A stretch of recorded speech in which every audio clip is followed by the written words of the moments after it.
Welcome back to Align Yourself podcast. I'm your host, Ebony, and today I'm joined by Emma, owner and founder of EG Holistic Psychology, who's here to teach us all the powers of psychology and exploring conventional and alternative healing modalities. In this episode, we dive into why Emma, a certified psychologist, is also aiming to bring psilocybin into her practice. Emma, welcome to Align Yourself podcast. Thank you so much for joining me today. Oh, thanks so much for having me, Herbs. It's such a pleasure. So, Emma, we go way back. I first made contact with you a few years ago. I've been always someone that's always felt like when challenges arise within my mindset or my headspace, or I've always felt like, okay, I might need somebody to help me work through this. So I've first time I seen a psychologist, I think I was about 18 or 19 years old. When I was doing my hairdressing apprenticeship, I suffered a lot with anxiety and depression, which isn't something I've shared openly. I've definitely kept it to myself. And I've also hated the labels of it as well. Like I think we all experience times in our lives where we have feelings. However, it's usually an invitation to look, what are we doing in our life? It doesn't mean that you are broken. To me, my viewpoint of that is who's in our life that we need to cull? Mhm. What are we doing for a job that may no longer be serving us? Or what are we putting in our body that isn't doing our body justice?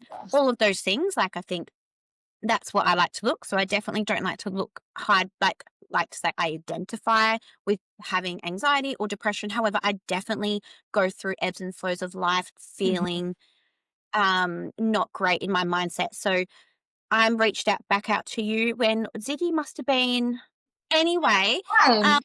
And we worked together. And one of the things I really loved about you, and I've worked with a lot of psychologists in my life, and I've tried a lot of different types. And then I went more down the more holistic world. Probably when I turned about 21 or 22, I had some really big insecurities in my relationship surface, and I started getting Reiki and started going down the holistic route and kinesiology. And I definitely felt that a lot. I was able to move through, and I'm finding I wasn't experiencing those feelings as often. And then, so when I came back to being open to going back down to conventional healing modalities, probably a few years ago, yeah. So Ziggy was to be about 1 or 2. I reached out to you, and what I really loved about working with you, is that you use and incorporate a lot of more the alternative and the inner child and the holistic modalities entwined in your conventional medicine. So before we go into talking about and getting into you and your journey, Yeah. if the person that's sitting with us today wants to learn something from this episode, Mm. Mm. what would you want them to take from this conversation? Well, honestly, it is just be truthful. Have the courage to be honest with yourself and not just hear that truth, not just hear your soul speak, you know, how it does, constantly nudging you, whispering to you, but have the courage to really listen and integrate that into your life. Take it further than just, okay, yeah, okay, one day I might do something about that. See how it can travel and weave into your actual life. And yeah, follow your heart. If you're, I think, you know, the reason why we're here today, like you and I, and what brings us both here today is that we have maybe looked at boxes and we've maybe been in boxes at some point in our life. But when we start looking and realize that, hey, we're not actually, there's no box right now that I want to sit in, you know, and I'm going to give one of the easiest examples, as in when people are really unhappy in their job and they're doing a late night search on Seek, and you feel really disappointed and you feel it really down because there's nothing there that feels like you want to press yes to, nothing there that you want to send your resume to. I feel like it's in those moments that we can use them if we take courage and we take heart, that we can actually create something that is meant to be in this world and of this world, but it may not already be out there. So let's have the courage to create it and have the courage that every knockback and every chapter of doubt and indecision and confusion is really shaking you up to lead you to the clarity and to the parts of you that are meant to be created, that are meant to be in this world. I really love that, and it really resonates for me so much right now because just with everything we've were speaking about, Yeah. before we jumped in, which I'm definitely gonna have to move in and incorporate into this episode because we had a beautiful conversation off air. I feel like when we talk about boxes, right, we one of the biggest things I see on social media, and definitely I've had to ensure that I can't do to myself. Like, I'm someone that every few years I'm like, "Right, I'm bored, I wanna move, let's do something different, let's learn something new, let's start a new business." And I've been thinking recently because I remember hearing a lot over the years, like, I remember when you'd hear someone talk about someone like, "Oh, she's always chopping and changing jobs," or "She's doing this." And so you think in your mind, like, that's not what you're allowed to do. Like, you're not allowed to explore different jobs, or Yeah. if you start a job, like, that needs to be your forever You job gotta and blah, blah, see blah, it blah, blah. through. Where Yeah. What I even is think, like, seeing it through? yeah, I don't know, like, I don't know, I think someone like me, I'm seeing it like, through. Be yeah, transparent. Yeah. yeah. I'm like, "No." I was thinking this the other day, I was like, "No. Start more jobs. Like, Yeah. change jobs more often." Yeah. Every job, every person that you meet, every opportunity, like, Yeah. is I don't know, I think is more healthy. I don't know. Yeah. I don't know. I just so when you just said about being a boxer, that's the first thing that came to mind. I'm like, get out of the box as often as you can. Yeah. Challenge your perspectives, challenge your Yeah. thoughts. Like, I'm in that season right now, like I shared Yeah. with you before. I've been like, what part of me over the years have I become that I'm like, do you know what? Like, that's not being true to what what I actually Yeah. want, and Yeah. being on the online space, I am finding that hard. So that's definitely the season I'm in. So I feel like this episode is gonna be really perfect for me right now. So, I want you, though, to take back what led you to wanting to study psychology, and are you able to also share, like, when Mm. you started to do more of the alternative Yeah. ways of healing too, and what made you want to entwine them together? Because I haven't actually found a psychologist before who does the work you do. Mm. Okay. So, good question. I'm going to go back to the very beginning, which was when I left school. So, when I left school, I really didn't see myself as an academic. I wasn't interested in going to uni. I just wanted to be out there in the world with people. But to me, like, how old are you when you finish school? I think I was 16. So I'd enrolled in Notre Dame anyway. Thought, okay, I'm going to do early childhood teaching. I love kids. That's what I want to do. Then I got an invite to do swimming with the whale sharks up north in Exmouth, and I did that for 3 years. But what those 3 years taught me is I love being with people every day. And the coolest thing about that is the world comes to you. So we used to have so many international tourists and they'd bring their families. And I loved how family centric it was, that like people were coming on board from all different countries all over the world, bringing their families. And I genuinely loved just having conversations with them about their life, about, why they wanted to come to Australia, about how they lived back home, what they did for work. I just really enjoyed that. And then, as we were just talking about before, chopping and changing, my mind got bored. I thought, let's try some oil and gas. Worked in oil and gas as a steward, earned shit tons of money a day, but my mind was very bored, really understimulated. And then I was a medical receptionist for a couple of years. And again, loved greeting people, loved talking to them, always used to get in trouble from my boss. Do you have to hear everybody's life story? Yes, Karen, I do. Actually, I do. um, and then, yeah, it was one day I was just, I was sitting there, doing admin, feeling kind of limited in the ways that I wanted to talk to people, the conversations that I wanted to have with people. And I remember going to an open day at university and asking myself what made the most sense to me. And it was out of two things. It was ocean or humans. And I thought, okay, I really love humans. I want to learn more about them. I want to understand them more. And it really came from a basis of, it sounds really corny, but I genuinely wanted to make the world a better place. And what better way to do that sometimes than, with humans, because we can be so special. All of us can be so special, and all of us have a lot of shadow as well. So that's kind of what got me into it. From the moment of being accepted, I was actually just saying this to my brother because my little brother's studying psychology at the moment. And I admitted to him the other day that when I was studying psychology, I wish I had have listened more, because I think when I rocked up to university, I found that my lecturers weren't interested in fostering the conversations I wanted to have about the world. And so something in my brain just kind of switched off. And it started being about, okay, how can I meet this criteria? How can I meet this marking rubric? I just wanted to tick the box and get my piece of paper. And I remember being, I'm sure anyone who's studying psychology will laugh and know exactly what I mean when they enter undergrad and they find out that psychology is actually like a 6-year degree, a 6 or 7 year degree, and you don't know what you're in for in the beginning.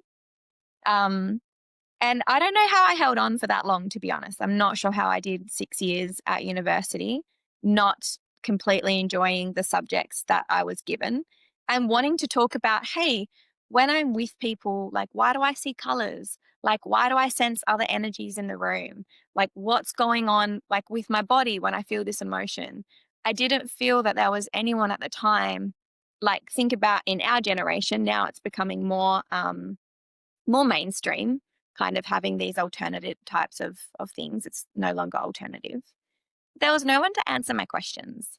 And so for a lot of my university degree, I felt really alone, really different, really black sheep like. And it wasn't until I kind of finished practice and found a supervisor who allowed me to be who I am and said, go out there and find the people that you need to find in order to, I guess, just become who you're naturally becoming. And so for me, that involved really early on seeing an energy healer. So I had an energy healer. I used to go and see her for sessions. And then in the end, she ended up mentoring me. So it was a person I could go to ask my questions that I felt really judged in an academic, professional sense. But I knew that someone understood, and that made me feel less alone. Um, and I guess part of that is you naturally wonder, like, are there other people out there who feel what I feel, who see what I see? And if there are, then surely other people are needing this too. So it kind of just started like that, really naturally. And then I kind of just cherry picked modalities, started doing some kinesiology. That kind of branched into like a bit of like Chinese medicine. Um, and I kind of went a little bit rogue in my practice, started looking at it as though, okay, here's the evidence base, like here's what we're meant to do. But there's this whole other side that felt so untapped. And being with humans is a really creative process. Like I'm sure you can find that on podcasts that it just flows, energy picks up, it also, drops. And we kind of right now we're already syncing and attuning to each other's nervous systems. And that's what I find really cool, that if we look at each other towards, if we look at, hey, Emps, you're right here, right now, I'm trying to analyze you and you're a problem that needs to be solved. That just doesn't sit with who we are as humans. We're not problems to be solved. We're humans to be experienced. And I think that is one of the most foundational differences. Wow, that's beautiful. What I'm hearing from you as well is like, again, I'm not fitting into a box and I'm feeling called to explore and to bring other things in. And if no one else is going to create it, I am. And I love that courage in people. And I love when people know, no, there's more to this right now. I need to explore it. So you went on to study psychology. And then you went on to bring all these modalities in that you've played with and experienced and learned, and then you've brought it into your practice. So, Yes. how have you seen that help with providing the healing benefits? And have you seen from experiencing with helping people just with the conventional side of psychology and then moving in all these extra energy work Mm. in, have you seen better results? I'm going to answer that question. And I also want to add that at every point at which I was kind of adding modalities, I guess I really want people to know that they were really painful times for me.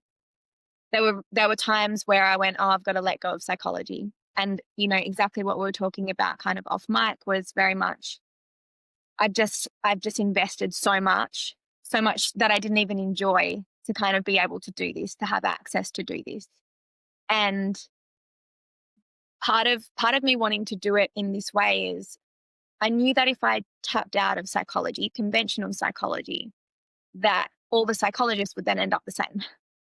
I kind of needed to be in it to kind of start changing it from the inside. And I now know that there's quite a few people doing that and feeling that. But I guess I want people to know that when it feels sometimes like you've got to let go of something, whether it's relationships or friendships or, your work, your purpose, whatever it is for you, it's it's allowing it to be dismantled and seeing what still hangs on after that. Like it's kind of giving over and seeing what still exists. And that's really painful every time that I went through that. I felt like, I was prepared to give psychology up and let it go. And there was so many parts of me that was sad every time. And it was so much, uncertainty of what's this going to look like? I have no idea. But every time I held on, it kind of showed me that, hey, we're still doing this. We're just doing it this way. So it was the dynamic that had to kind of change and die off, and new ways and new ways of being, new ways of doing coming through. So going back to your question, Ebbs, in terms of results for people, I would say it was fundamental because out of everything I've learnt and out of all the ways that we can, enter healing, the main thing for healing is that we need to feel safe. So if we don't have a person who supports how deep, how expansive, you know, how crazy we want to be in our views, if we don't have someone in front of us that actually supports that, then nothing can unfold. We still feel really stunted in what we can share and how we can share it. And not being believed or being judged is, I feel, a lot of the time, unfortunately, why people don't actually stick with the therapeutic process. Because I've actually had a lot of people say to me that they felt judged in sessions in psychology, or they felt like they weren't listened to, or they felt again like there wasn't a place that they could come and just actually be with a human. Um, so I feel like safety first and foremost, and that kind of process for me allowed me to be a lot more comfortable in my own skin. And I feel like that kind of level of consciousness, when you're comfortable in your own skin, ripples into, transference, a level of that other person in front of you being able to be comfortable in their own skin. And I feel like that just opens up the doorway for such a beautiful connection, such a beautiful trust, such a beautiful safety, that then also they trust you to hold them with things that may be a little bit alternative, that you actually build a relationship. Because I wouldn't say to someone who I just met, oh, hey, there's this other person joining us in a room today, or like I'm picking up on this other energy. That is actually something that I would, if you were coming to see me, I would wait for you to say, I'm feeling something around me, or I'm feeling a presence. Otherwise, I actually feel like it's disempowering to just go ahead and share information um, with someone in the room. Okay, wow, that's interesting. I've just made some notes because I'm gonna have to remember to come back to this because Yeah. I feel like I definitely want to be able to get some tools from you on how we can actually be in better support for one another because I think that's something that we're lacking tools of.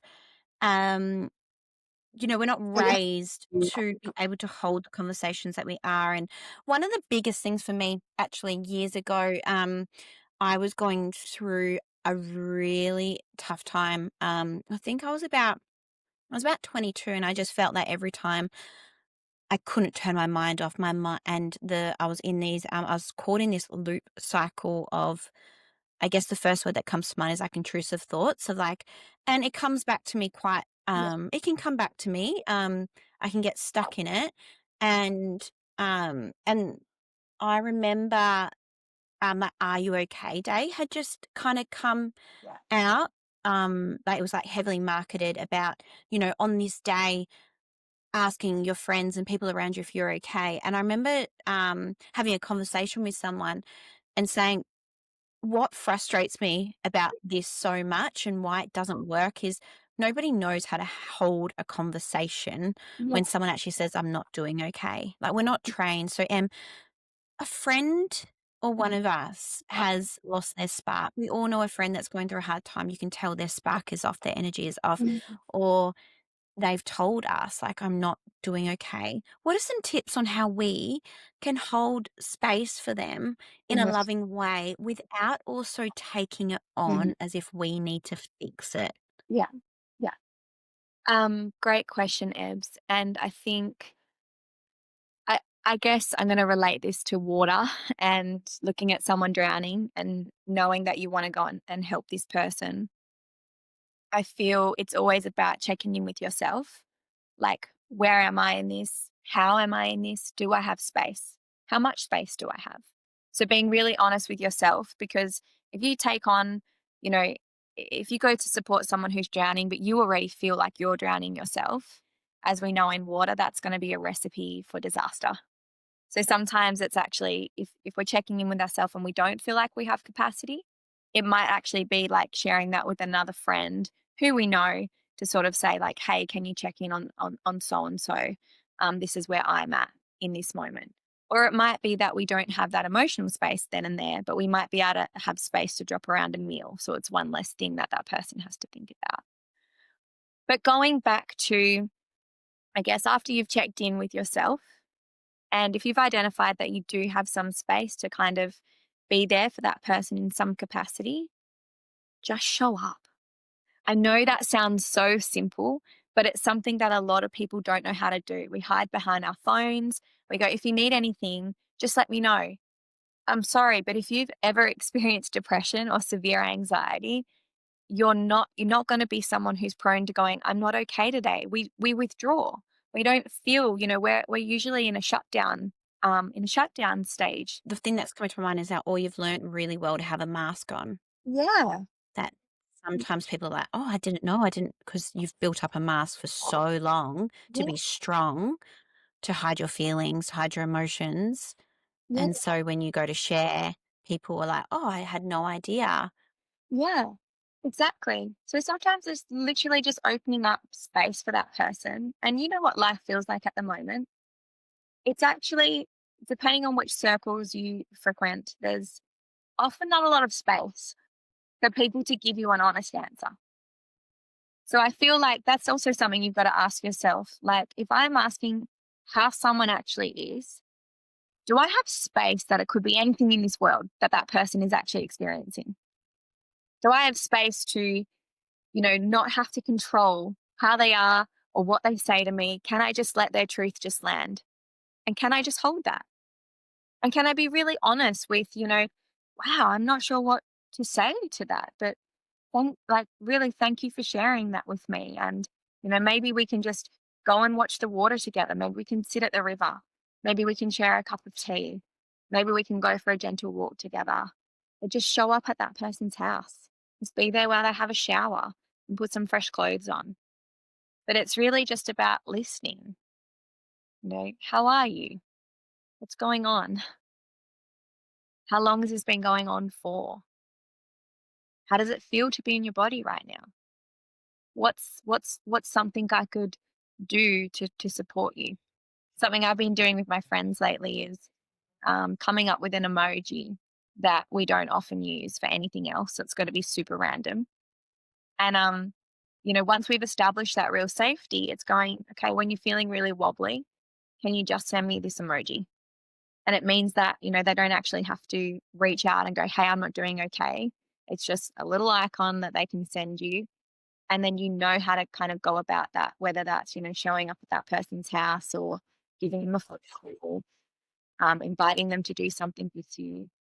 But anything kind of outdoors, in the open, also letting nature hold you is one of the best things we can do for one another, especially when you don't feel like it.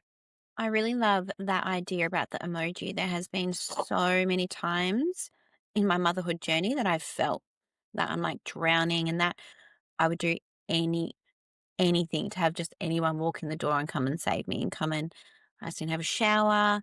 Yeah. But I'm also inbuilt to just go, you just got to get on with it. No one's coming to save you. Just get on with it. Like, and I have felt at times within my own journey that, I have reached out and people are busy and people are so busy and then they don't come and then it kind of goes back and reteaches you. You just kind of got to get on with it yourself. And people are busy. Like,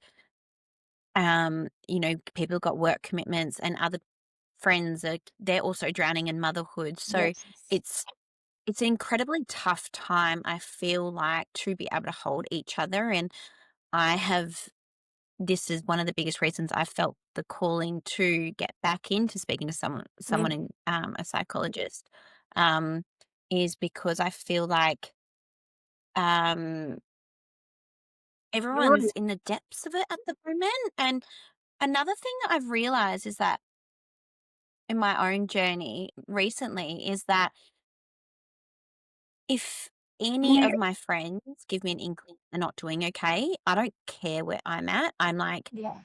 be there. Yes. Like, be there. Yes. Be there, just turn up, make them a meal. Yes. First thing, make them a meal, especially other mums.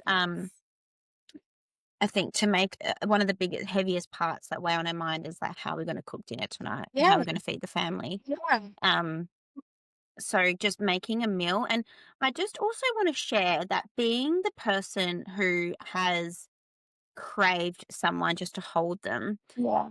um, if someone's wondering what that looks like, Mm. is if someone comes to you and they're sharing with you that they're going through a hard time, Mm. I think we are raised, especially in that masculine presence of we've got to just fix it, okay, or just tell them, oh, it's okay, like, Yeah. and it kind of squashes it. I think for Yes. me, if I've gone to someone and I'm wanting to talk, Yeah. I need them to be an effective, active listener. And what that looks like is not butting in. I Mhm. think, um, I think if you're someone, especially, let's just say, if you're also got the anxious type, or you are if you got more of that masculine energy or a people pleasing tendency, Yeah. you want to fix it so quickly. You Yeah. don't realize that you may be butting in, you may be stopping them from flowing. And Yeah. if you've got a lot on your mind that you need, and especially in your depths of motherhood where you've just got kids around and you don't actually got to speak, and you then find the time to reach out to a friend, you're like, I just need someone to talk to, and then they butt into you. I don't know about anyone else, but for me, I get cut off and I'm Mhm. like, oh, okay. And then I end up going, well, they're trying to speak, so I'll shut up and I'll listen. And then I end up being like, oh, I just need someone to hold me and listen to me. So if you're listening to this and you're wondering what are tools that if someone does come to you and sit with you and say, Mhm. oh, I'm actually going through a hard time, just sit there and shut up. Like, Yeah. listen, just be quiet. Yes. I think holding space actually means you don't need to make them feel like you're agreeing with them. You can just sit Yeah. and look them in the eye. Mhm. Do not pick up your phone. Do not Yes. look away. If Yes. someone tries to make contact with you, just be like, oh, I'll be with you in a minute. I'm just listening to so and so talking right now. Make them feel like you're interested in hearing what they've got to say. I have been in the position numerous Mhm. times throughout my life where I have just needed someone to hear what's been going on in my mind so I can offload Yeah. and feel held. Yeah. And amount of times I have gobbled my words, suppressed how I felt, suppressed the thoughts because the Mhm. person on the receiving end has made me feel like they what they want to talk about, or they want to then bring their problems to the table. That's Mhm. another thing. Mhm. I also want to add, being that person who wants to speak. If if you want to help validate the other person by going, "Oh, I know how you feel. I also am going through XYZ." I don't believe that's the to me, and Mhm. correct me if I'm wrong, Em, but I don't think that's the time to make it about you. I think, listen, Yes. I have been in that position as well where I've gone to speak. Like, at the beginning of the year, I went and had Bowen therapy, and we did a trauma release session with a Bowen therapy, and she said to me, "Look, I'm going to do tap on an area," and anyway, a memory surfaced, a memory of that I had never spoken to anyone about Wow. ever in my life. And this is in February, so Sage is about 8 weeks old, and I had just Oh. been to a funeral of Oh. a family friend who committed suicide. and I was in the depths of it. I felt like every day I wasn't in my present body. It was like my body was, my emotional body wasn't here. Like, it was like I felt like a zombie, like I wasn't, yeah, my present body. Anyway, and I remember just wanting to speak to someone and trying to open up that conversation Yeah. with some friends. And I'm gonna move into a question shortly about how do we know Mhm. when and who we can talk to this stuff about? Because I think, again, how do we know if someone can actually hold the Yeah. depths of our trauma? That's Yeah. also probably something I would love for us to learn more on, because Mhm. I've probably dumped a lot of shit on people that they'd not known how to hold. Yeah. But Yeah. I've definitely felt like I've gone to speak in the past to go, no, I'm not okay. And the person has then made it their time to Mhm. go, um, and to me, it's making it about them, but to them, they're just wanting to validate, to know, "Oh, I know where you're at too, like, I've also Yeah. gone through X, Y, Z," but to me, I'm like, "You've just removed, I've got so much more I wanna share, but now I've gone quiet and internalized because I now wanna hold space for you because I know what it's like to not have somebody hold space for me. So I'm gonna internalize and I'm gonna hold space for you, and I'm just gonna actively listen to you and let you get it all out."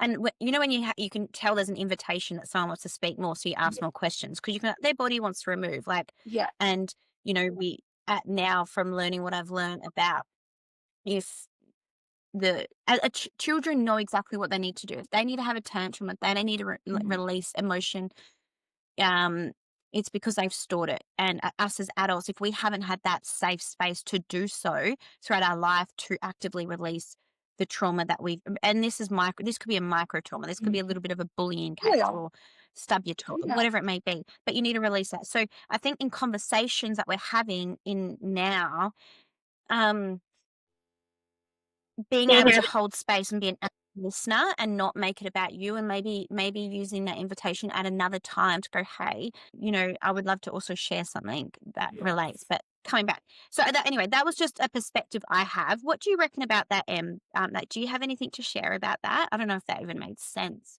It made total sense, and I guess there's so many layers in that, and it's so nuanced. Like, we right now have no example, we have no context.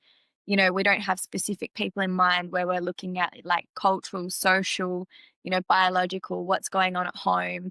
Um, and it also depends on the history of your friendship or your relationship as well. Like, if you know someone really well, you know their ability to kind of hold space for you.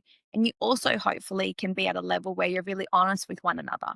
I know that my really best friends and I can say, hey, this is what I need today. Like, I actually need validation today. Or today I just need you to hear me out. Or sometimes you want to come to someone and go, hey, can I troubleshoot this with you? So sometimes it's being more specific with what your need is so that you have more chance of that need being met. Um, and then other times it's also reflecting and going, okay, do I actually need someone trained to sit with me and to really hold this space for me? Because sometimes it doesn't matter how close, how much space a person has. If it's not exactly what you need, it will miss the point. It won't land. And that's actually a part of us checking in with what we do need so that we can help ourselves to meet our need. Instead of, sometimes when we actually haven't checked in with ourselves, we can go and do 5 things before we actually have that need met. And sometimes it actually creates further micro traumas in trying to establish that need being met rather than just being really honest, kind of responsible for your own emotions, your own experiences, and then actually having that accountability to go and, seek what you need. Because that's a very empowering kind of route as well. Yeah, I definitely have realized I haven't always been the best at sticking by what I need. Like, so for example, I was talking to friends about this the other day. So, for example, let's say I make plans for next month, and then that day comes around and my body is screaming at me, Yes. "You're too tired," or you need a home day," or "You're in your cycle." Like, Yeah. I've been getting into the cyclic patterns at the moment Yeah. and really trying to honor them, and realizing, when I'm ovulating, I might make plans for 2 weeks' Yeah. time, and remembering I'm going to be pre-bleed, and pre-bleed, I do not want to be anywhere near anyone, Yeah. socializing with anyone. I barely like my own. my Yeah. own house and my own kids and my own husband and my own self at that time in life. Yeah. But then, there's another time but what I've actually realized, how honoring where you're at, Yeah. you really have to ensure that you aren't being a people pleaser in the sense. Mhm. And how do you understand and then honor it and stand by yourself? Because I find that Yeah. really hard. I feel like a part of the answer to this question is not I think a lot of people still assume that when they make a choice that's in alignment with themselves, that it feels good, but it often comes with a lot of discomfort and sometimes comes with a lot of guilt. So when you're changing a dynamic, say, you've made a pact or a promise to yourself to actually follow what you need instead of attuning to those around you, then when you actually make that first decision to do that, it's 9 times out of 10 going to feel really uncomfortable for you. It's going to feel like the wrong thing. It's going to feel like the easier thing to do is actually put other people before you. And it's easy because that's part of your conditioning. That's part of, okay, well, if I do that, then I will stay worthy. I will still be worthy. And on some level, it serves part of your needs because part of your needs are to feel worthy. So sometimes we can go without other needs if we feel somewhat, this sense of worth that may be met through external. So I feel like it's about actually just being okay with feeling uncomfortable the first time we do something different. The first time we change that dynamic with ourselves. It's allowing the fact that it's not instantly going to feel good, but giving an example, we might say, "Hey girls, I'm actually not up for breakfast this morning. I really need some solitude. I really need to, come back to myself. I'll check in with you guys a little bit later." Okay, then let's say we say that, or let's say it's taken us 2 hours to write that message.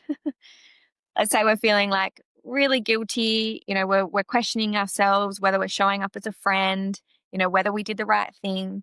If you then, you know, back your decision, you've already sent the message. If you go and enjoy that solitude and you actually make the most of it, and that 1 or 2 hours that you've spent on your own actually makes you feel like you can breathe in your system, you know that there's more spaciousness. So spaciousness is your kind of reward. Spaciousness in your system is your reward for meeting your own needs. So, what tools would you Cool. be able to give the person that's listening with us today on how to connect with what their body needs and how to say no? No, what's that saying? Like, say yes when you mean no. Like, how can we actually learn how to say what we want without worrying about Mhm. if we have to? Like, Yeah. I get that like, me and Izzy will say this all the time, and he'll be like, "Oh, well, you kinda have to." And I'm like, "Well, do we?" Mm. Yeah. Like, we can kinda do what we Yeah. want. Yes. So, how can we Yeah. say what we actually like, say no kind of thing and hold our boundaries whilst being so like, I know for myself, like, if I say no, 'cause I know it's what I need, but Mhm. I feel like I should, Mhm. I'll be really, really anxious and think, "Oh, I should just do it for them anyway." Yes. Even if I don't want to and it is gonna put me Mhm. out. I'm trying to stand by my boundaries, but I'll Mhm. be really anxious throughout that time, Yeah. and I'll feel really, really bad. Yeah. I think part of what you've just said is even like let's tease out the should a little bit. So sometimes you might actually it might be a conversation with your partner, or you might, if you've got time, grab your journal out or type it in the notes section of your phone if that's available to you. But it's really asking yourself, where does this sense of obligation, or, where is this should coming from? Like, why do I actually feel like I should do, go, be, have this thing? And again, like this whole theme of this conversation today is allowing yourself to be honest. So sometimes, like, that might take you back to, oh, because, this person came to my birthday, therefore I should go to their birthday. So we're looking at reciprocity, right? That's kind of the theme there, and what it means about your friendship, and whether we have to do exactly the same as that person did. And other times we're looking at, this goes a lot further back for me. And actually, this reminds me of a time in my childhood. And that's why it's feeling particularly hard for me. So sometimes just teasing out the should actually gives us a lot more answers to why it feels, um, yeah, what we're kind of predicting. Because again, we're actually also predicting at that time, well, if I go to this thing, this is what it's going to be like. And I don't need that thing or that person around me. So again, when we tease out the shoulds, we get to see more of our perception, our assumptions, the way that our brain is predicting, which again is a lot of the time too. We go, I don't want to go to this thing, but you go and you have a really good time. So sometimes your brain can be wrong. It spins stories. And sometimes it's also checking in when you're feeling vulnerable. Do you naturally feel a way when you feel vulnerable? And this is a whole conversation that's circling around at the moment, is this creating a village, and how in Western society we're quite, a lot of people are feeling lonely. A lot of people are feeling isolated. So there's this whole like, how do I have a village but still honor my boundaries? And we're going through this whole pendulum shift again, where it's like, okay, we've gone through this era of just allowing people to, to come into our lives, to kind of come in without any boundaries. We've swung that pendulum. We've come in really hard with our boundaries. But hey, or now I've lost the community because now I just kind of separate or cut myself off when things inconvenience me or when things feel really hard. So sometimes it is still wanting to be a part of that community. But I think that's where it comes back to a real core, foundation that we kind of touched on today too, which is, do I have safety here? Because when you find that you actually have safety in all these places, you will be able to show up no matter how you feel. And you brought up something that I really want to touch on here because I think with social media, there's a lot of talk about ChatGPT and how it can raise a narcissist because it basically reflects back to you and like is it like enables your thought patterns so you're always right. Like that I've shared this video on it. But after I shared this video on a psychologist talking about ChatGPT and the issues that it may impose on people if it's constantly going to it for validation, because if it might not challenge their perspective to make sure you're thinking about the other person, I actually realized that I think social media actually already does this already. Like our Yeah. algorithm reflects back to you where you're at and it will show you the same things. So but you think the world's seeing it, but only you are seeing it. Yes. And one of the things that I had a realization about not long ago is that there is a lot of talk, especially when you become a mum, that we weren't raised to raise babies on our own, that we should have a village, um and whilst that's true, I also think there needs to be talk about how to be a villager, how to show up and give to those around you, even when you're in the depths of it. Because coming back to that, the we are. I feel like social media, and I'm just going to speak for myself on this, Yeah. is that social media tells you, yeah, you're hard done by, yeah, you're a victim, yeah, you blah blah blah. But you actually need to be able to identify. Okay, well, if I want a village, if I, for example, would love to have a village of people to help care for me when I'm in postpartum, Yeah. I also need to be able to get up and care for others in postpartum too. And it was actually I had to have that realization that when I had kids, especially when I had my daughter, I realized I'm like, oh my God, everyone that I've known, well, actually, probably only one girlfriend in particular had kids before I did. And I was like, I have not been there for her in the way that she was there for me. Absolutely not. It was completely different. And I was like, oh my gosh, like, I think when you become a mum, you definitely, you don't realize you're like, oh, that's a whole different topic. I don't want to go on tangents, but Yeah. being a villager too, and that means you actually need to show up and when what you want, what you would love from other to receive from others, you need to be able to give. So for example, like if you would love to have your neighbors look after your kids, Yeah. if they ask you, you also need to say yes. Yeah. And you also need to be available for them and you have to be able to mirror. I think like How am I? um Yeah. If I I want think that. there's been so much Yeah. there's so much talk about I want a village and I think we need this, but it's actually there's not enough talk about how to actually put your shit to the side Yeah. and get up and cook for meals Mhm. for your Mhm. friends when they're also in the depth of it. Mhm. Or when you get that phone call from your girlfriend, Yeah. um, like Yeah. crying because she's in the depth of it in motherhood, being able to drop your plans, cancel your plans, and being like, Yeah. I'm gonna get a slow cooker on and I'm gonna Yeah. drive it to you. It's I don't really give a fuck important. how far away you are.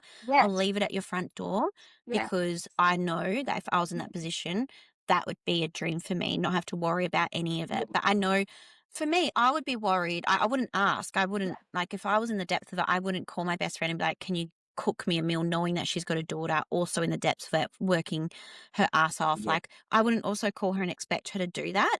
Um, like, no one would, and she would never call me and ask me of that. But Yes. it's also about, again, being the villager and knowing, Yes. oh, I can hear and sense she's down. I'm just going to get up and do it anyway. Because if I ask for permission, she's going to say no. Yes. But Yes. just doing it Yes. And these are the levels and of being a villager.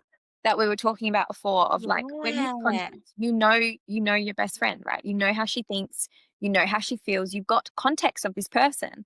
So you know when she's not doing okay, you know her thought process, you know what she needs, and you just do it. And I think it's also about taking the perfection off it too and going, you know what, Ebs, if you don't have time to put your slow cooker on or that feels too much, it's actually okay to go, you know what is the healthiest takeaway? I can order on Uber Eats and change the address and send her house for dinner so she doesn't have to worry about it. And sometimes that's just a loving thing to do.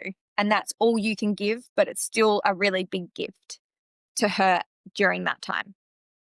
But the other thing of what you just said there is I need, I want, and I feel like the language of that identity of I, self, ego causes a lot of separation in modern society anyway, because we are constantly thinking about what we need. And I think that has actually started to become a little bit of a disservice in terms of like awareness and growth, like constantly thinking about the I, analyzing the self.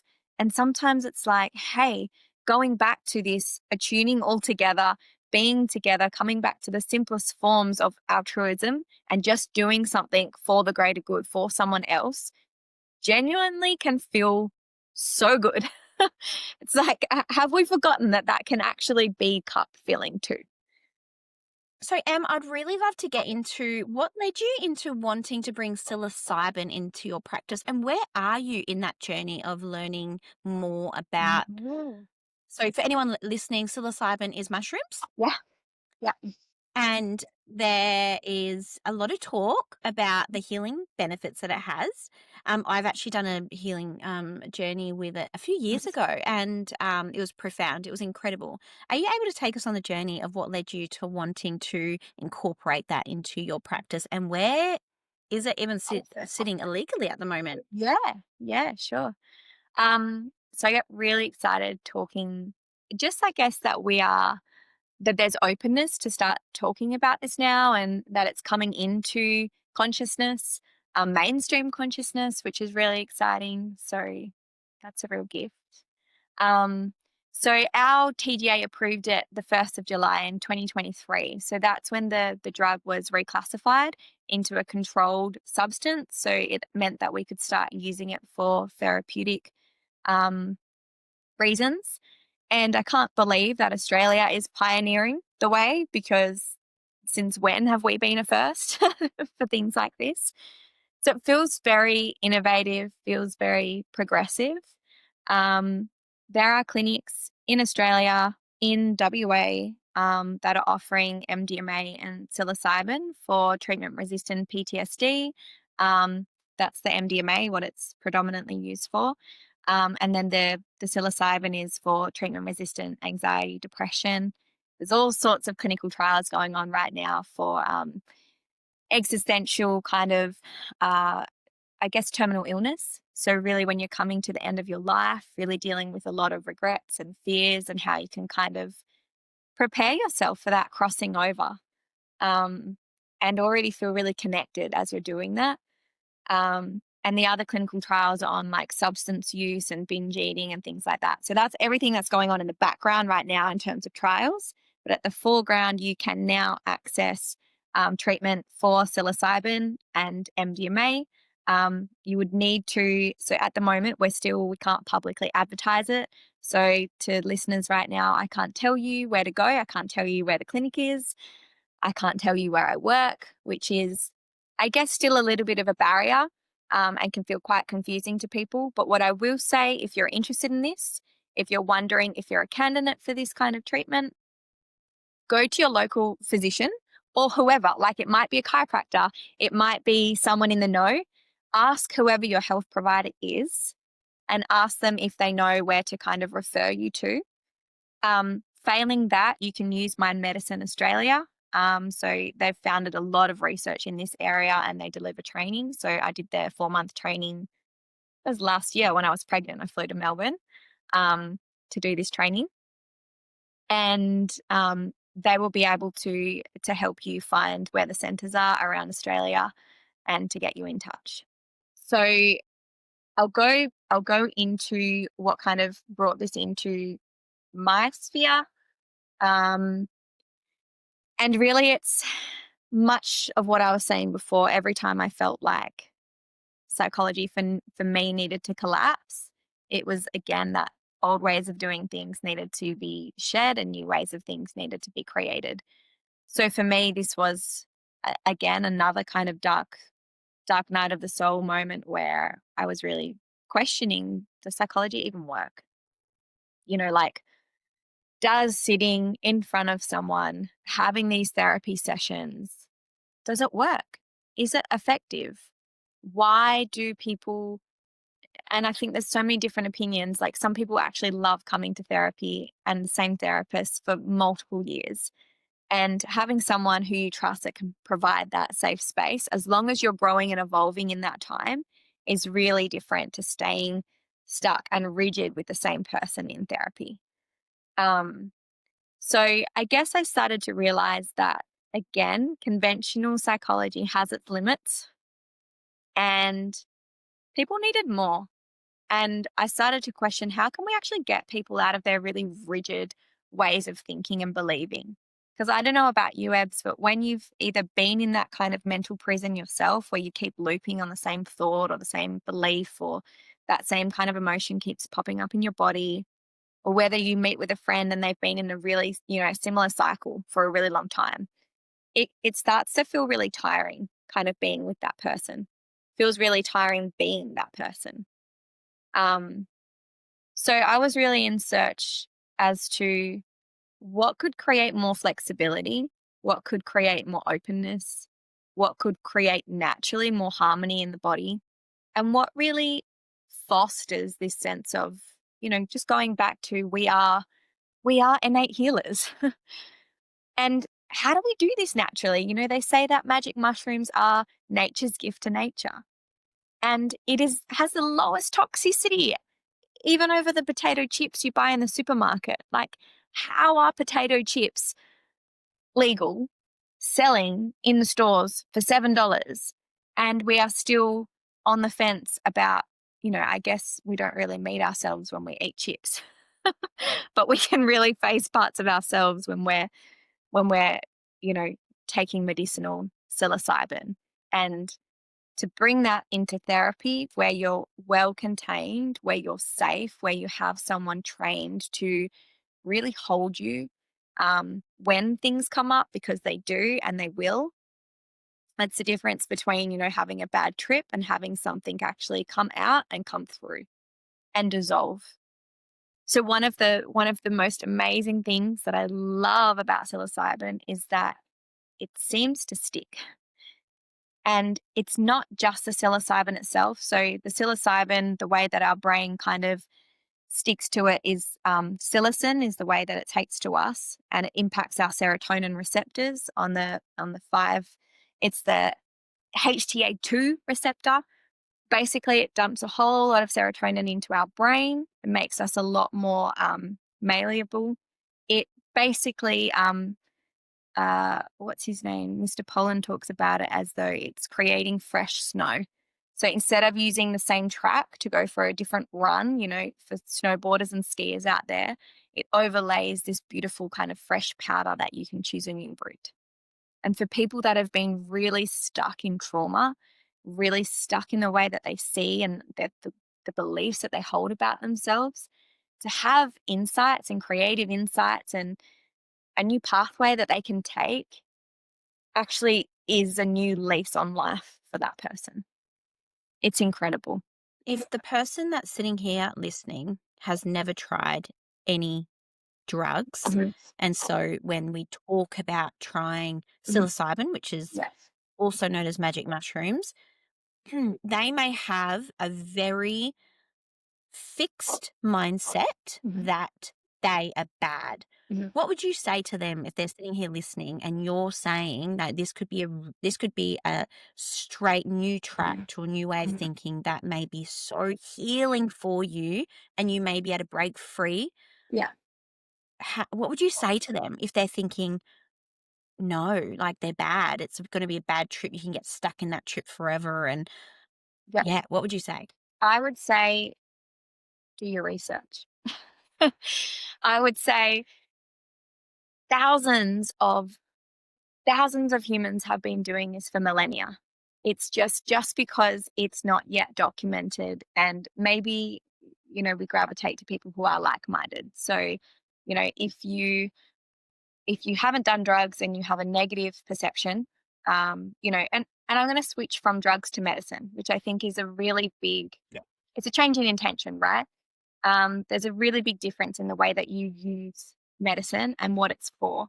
And if you're, how can I put this?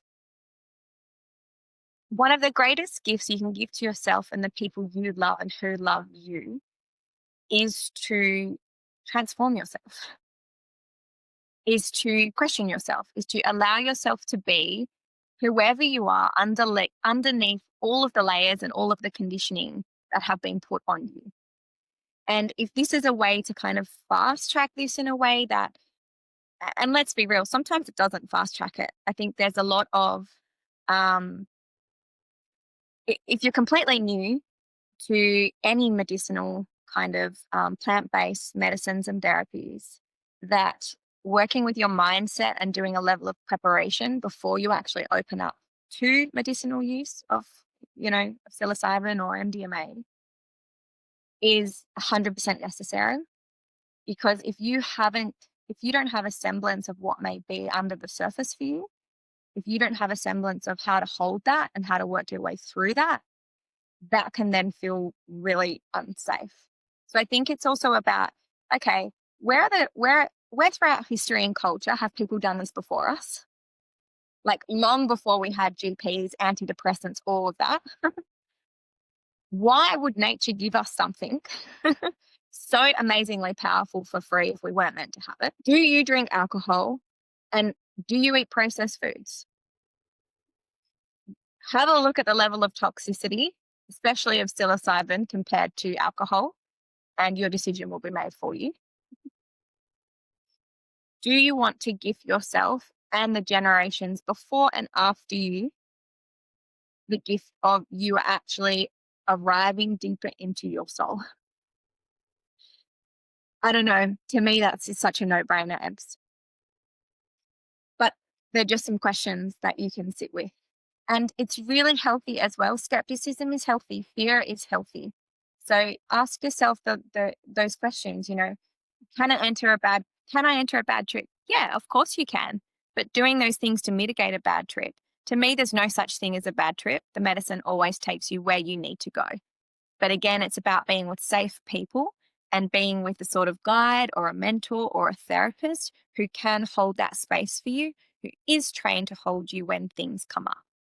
And I will preface here that it's not a cure.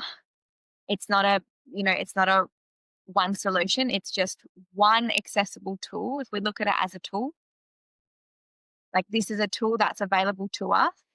It has come here, you know, it has been here for lifetimes before us, and it is now accessible in a Western conventional paradigm, which hopefully makes people who feel a little bit unsure, a little bit unsafe, a little bit judgmental towards using medicines, um, hopefully makes them feel a little bit safer that it's actually past the TGA, the Therapeutic Goods Association here too.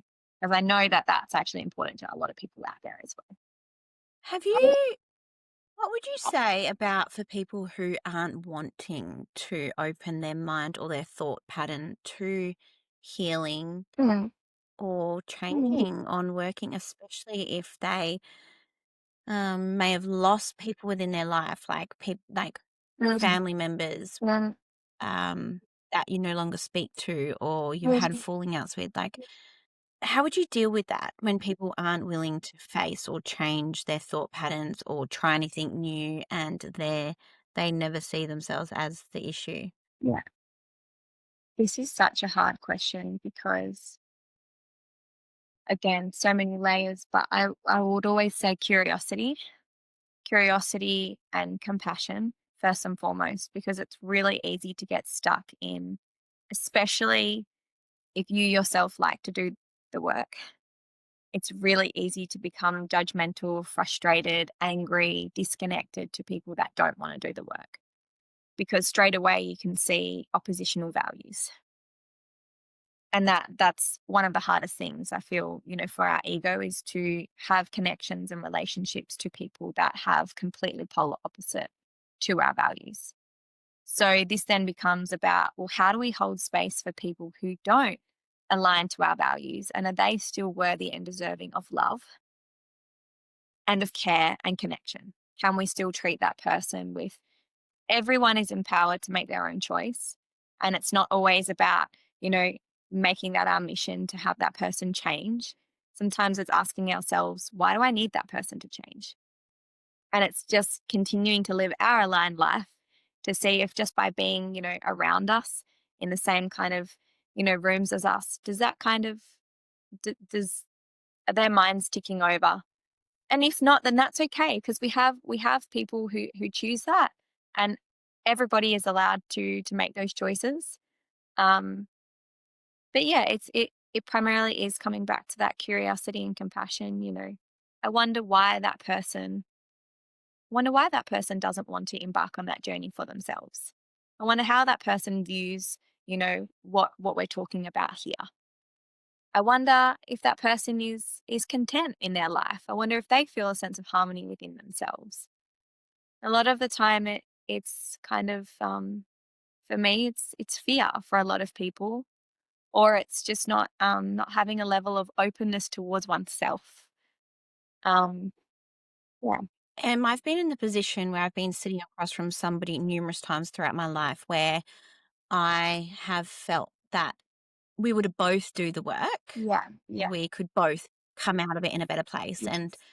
I definitely, you said the word judgment. I was like, I have definitely been and frustrated when there has been a relationship that's breaking down, and I have felt that I've been like, right, I'm willing to be accountable and responsible, willing to, say, oh, I could have handled that conversation better, or I'm sorry I did that. Yeah, I can see why.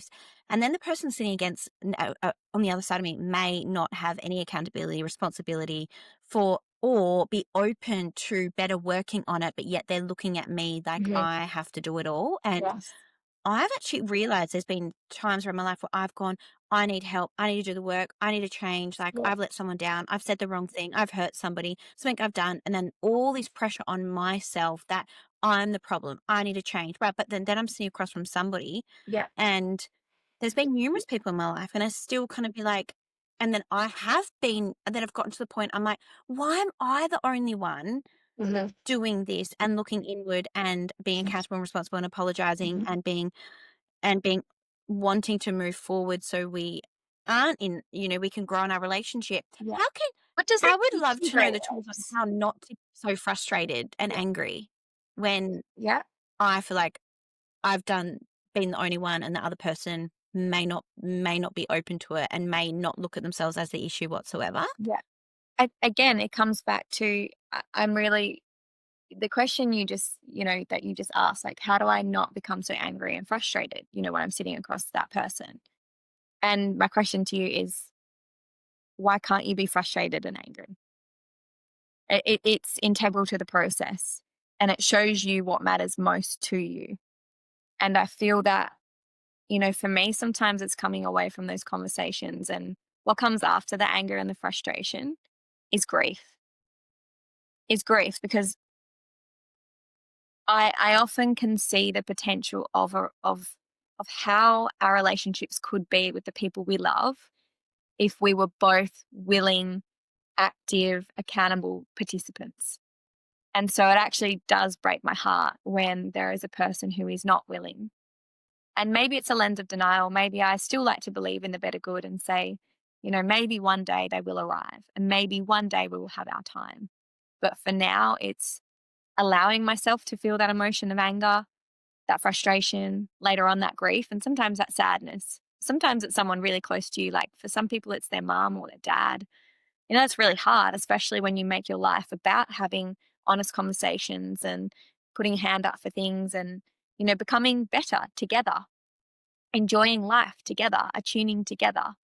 So it feels like a real loss when that doesn't happen. But, also it's really important to ask ourselves, what is that still giving us?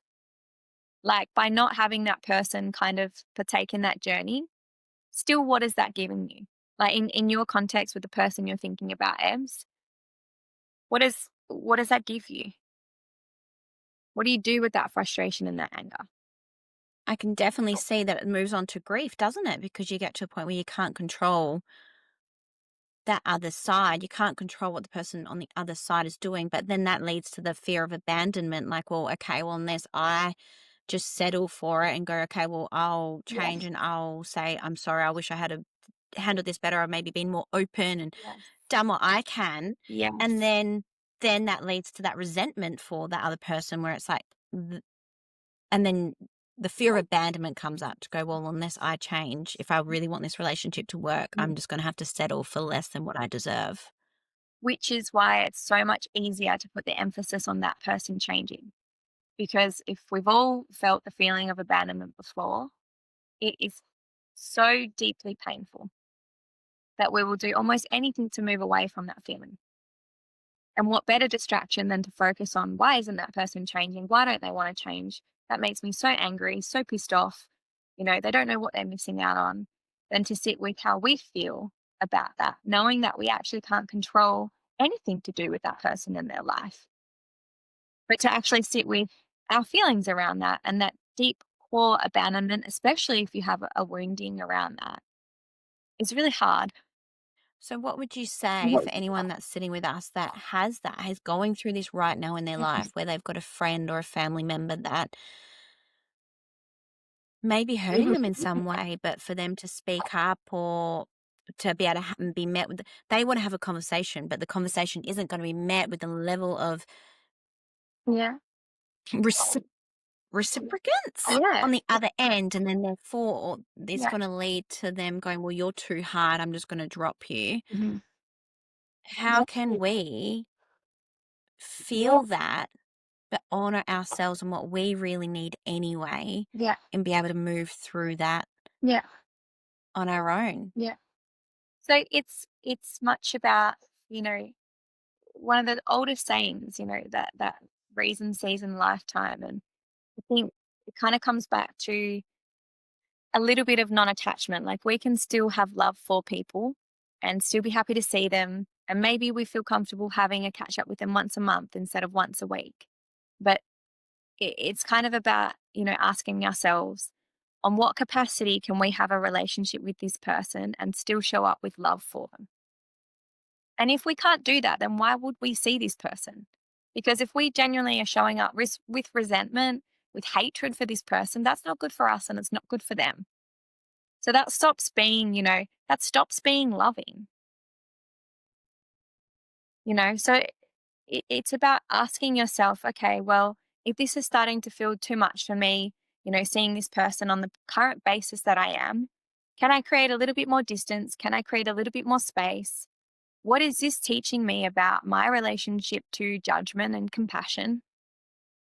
Am I putting myself on a pedestal as well with, where I think my growth journey is at? And I think one of the it's hard, right? Because we can still learn from people who we may perceive as stuck or, rigid or, not willing to grow, we can still learn from them. But it is true, if we spend too much time around them, then that also becomes the environment that we live and breathe. So we have to check in with ourselves a lot, and we have to learn to process the emotions that come up for ourselves. And I don't know if you felt this shift in energy since we've started talking about this, but I feel like we've dropped a lot from our heads to our hearts. It's softened, it's slowed. Because when we just kind of open our heart and take accountability for ourselves and start to be softer to the people around us, the world will be a better place from that space rather than that person's not doing the work. I'm going to separate, I'm going to cut them off, and they don't deserve my love, attention, or time. Yeah, I definitely feel that to my core. Mm. It definitely, especially when we are in there's definitely a culture of cutting people off, but one sense is like, I see there's like that one side of it where it's like, this is family, like you should work through anything. Then there's the other side, it's like, well, if people aren't willing to Yeah. also be met on the Yeah. other end of the Yeah. conversation and be like, yeah, you're right, I can see where you're coming from. Yeah. Like, oh, yeah, I fucked up. Like, I'm really sorry. Yes. Just that small sentence Yes. is Yeah. so powerful. Yeah. Like, Saying sorry. I know that we are all thinking about that person, that how much would that mean to us if that person just turned around and said, oh, I didn't see it that way. I'm really sorry it made you feel like that. Yes. I Yeah. think there's this whole culture and so many people be able to resonate that, you know, we've been raised where it's like, you don't know how hard it Mhm. is. There's harder out there. Like, we're not allowed to feel the way we feel. And it's only been till recently that I'm like, I've actually only just had to learn how to accept that, oh, I'm feeling like this. Yes. And that's okay. Like, even sometimes I feel I'm like, you're not allowed to feel this way. And I'm like, oh, why am I still not letting myself feel bad this way? Because I'm constantly thinking, Yes. you're so lucky. You have it so good. You don't know how hard there is out there. There's starving kids in Africa. All of those thoughts. So I'm like, so you're not allowed to feel, but honoring how we feel. And that's where I'm at, trying to actually be real with honoring how I feel and then sitting with that and being okay with that. I feel like it's really hard, Yeah. especially with the generation of like people we've been raised by. And I feel like it's a full generational thing. They've been raised by the hard asses, And like I feel like we have probably swung a little bit too soft. There's definitely we've gone too soft, and it's like coming to the middle, being like, well, when at times do we need to go? All right, feel it, and then get up, and then give back anyway. Like I Yes. said, Yeah. get up and go, yep, you're in the depths of it, but get in the kitchen and cook for your friend Yeah. who also may be too Yes. at those times, Yeah. because I feel like we are becoming a very selfish culture. And I definitely have reflected over the years and been like, fuck, I've been in my own fucking head, not Yeah. realizing that Yeah. somebody else may have been going through something, but I've been so engrossed about what I'm going through that I've not even realized or been there for them. Yes. And I think as a culture, I can see we are really becoming more selfish, Yeah. and being able to also recognize that and be able to come out of it too, and being able to get up and be there for others, even though while we're going through a hard time, is really, I think, really important. And it helps us get out of our own shit as well. Like Yeah. sometimes mental health can become selfish because we're so in our own head that we stop having that ability to think about other people. I'm anxious, I'm depressed. Okay, well, have you stopped to check in with how the person across from you is feeling? 100%. I'm definitely seeing a lot of that now. I'm having a lot of realizations. I'm like, yeah, just reflecting. I think it's so important to reflect. Sometimes I think I probably reflect too Yeah. much, but Sometimes we just need to um, leave, don't we? Mhm. yeah, we are. We're coming to about an hour and a half, so we're going to wrap this up shortly. For anyone who's sitting with us listening, and they might have a friend who may have opened up to them and said that they were going through a hard time. And let's say they're listening and they're reflecting, going, oh, I wish I could have handled or held space for that better. Um, what is a tip Mm, that you would give them to know mm. that they could either go back to that friend and check Yeah. in, Yeah. because I think that's also really important if someone opens up to you, a few days later or a week later, check in, like, how are you feeling now? Because sometimes it's just a moment, it's a day, it's our cycle, it's our hormones, it's picking up on other people's energies. There's so many things that can bring us to having those moments where we're crumbling and we're spiraling, and it's not a forever thing. It could be just be a moment, but definitely checking back in with a friend. But what's something that you Mhm. would say to the person listening if they have had somebody say that to them and they want to show up, and how can they better support their friends and their own village around them? It's never too late. Like being vulnerable and saying, hey, I was like really busy last week and I noticed that you said to me, you know, that you were feeling really sad or that you were feeling, just kind of having a moment where you reflect back to that person, hey, I was really busy then, but I heard you and I'm sorry I'm late, but I'm here. That's so important. It's just being vulnerable with that person and not letting your pride or your ego come in to not arriving on time, not doing it perfectly, but doing it anyway. And owning like my best friend and I we had a conversation really recently of, where we say that we are the closest people to each other, but for some reason we're seeing each other relief. What's going on there?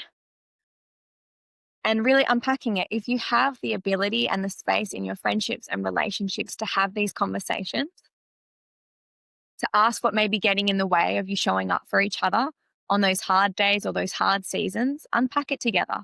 So, for one of you, you may be like masking, trying to keep up with perfection. The other one might be, feeling like a burden and feeling like they have to pull away. So, get to know each other in that way. And it will it will be so powerful for your relationships in those seasons where you're in the dumps or you're in the vortex of life, but you know now how the two of you think when you're in that season, and you can help each other to be in sync a lot more. You can show up for each other without the other person even having to say something, but it's never too late. It's better to arrive than not at all.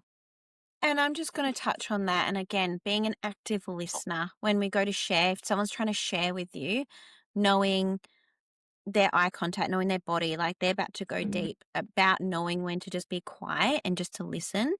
And then, and knowing not to try fix. I, I feel like that also, I find hard when there's been a moment where I might be sharing with someone, they're like, oh, maybe you need to see a psychologist. And I'm like, Mhm. that's probably not what I needed to hear right now when I like then that's probably that's where I struggle. I'm like, sometimes I end up getting more frustrated even trying to talk to someone when they they might not be able to be the active listener I'm needing them to be. They just want to fix it and then so they can move on because I can feel that it's too Mhm. much for them or too uncomfortable. Yeah. How do I better get through that? Because I'm like, oh, for fuck's sake, like, Yeah, well, I think again, there's an activation there for you, isn't there? It's like this feeling of I'm too much. But that person's probably I'm too feeling, yeah, 100%. that person's probably feeling like, oh, I don't know how to deal with this. Maybe they're feeling inadequate. So there we go. When there's a inadequacy coming in, that counter transfers. So that it's funny how things rub off. Like if one person's feeling inadequate, it can rub off towards you in that case, feeling inadequate with that I'm too much. So then we have two people feeling inadequate who are totally missing the point together in the flesh. So sometimes, again, if you know that person really well, it's, you know, go that little bit further. Like, oh, okay, that comment made me feel like I'm too much. Does it Mm, feel too big for you to hold? Or are you doubting, the skill set you have? Because all I'm asking for you is to actually just sit here with me and just to and listen. listen. Sometimes they perceive that you need something way more, that they need to have the answers, and it feels like too Mm, much pressure. Sometimes they need to mhm, be let off the hook by just going, I don't need mhm. anything more than for you to look into my eyes, hold my hands, slow your breath with me, and just listen to the words that come through. All I need. Guiding them. Another thing that I've really found helpful for me is that when I've felt that someone's about to open up to me and I can feel it. I'm like, right, eyes are locked in. I'm here. I'm listening. I'm holding space. And I'm just receiving is one, protecting my energy two, putting my white light around myself and being like, this person needs me right now. She just needs my ears. That's one. And then the other one that I've really felt so beneficial is saying to them, what do you need from me right now? Or what answers do you need from me? What version do you need of me? Because I can, there's a few different versions of me. I can be the hard ass. I can pull you the fuck out of it. 100%.